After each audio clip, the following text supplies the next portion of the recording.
শুধু একতরফা কথা বলে অথবা রাজনৈতিক দলগুলোকে আক্রমণ করে তাদেরকে তির্যক ভাষায় কথা বলে এই সমস্যার সমাধান হবে না।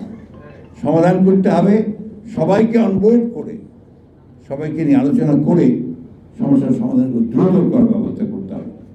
আমরা আবারও বলছি, আমরা রিইটারেট করছি যে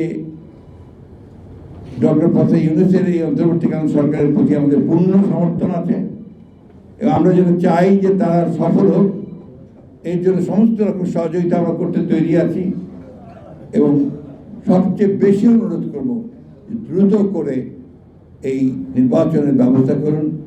তারা এই সমস্যাগুলো সংকটগুলো আরও বাড়তেই থাকবে এবং আমাদের এই যে স্বাধীনতার সার্বভৌমত্ব বলেন, বর্ডার সমস্যা বলেন, আপনার এই যে সাবোটাজ করার যে সমস্ত ঘটনা চলছে, এই ঘটনাগুলো কিন্তু কমানো যাবে না। তাই আসুন আমরা সবাই ঐক্যবদ্ধ হয়ে আমাদের দেশের কল্যাণের জন্য কাজ করি। ধন্যবাদ।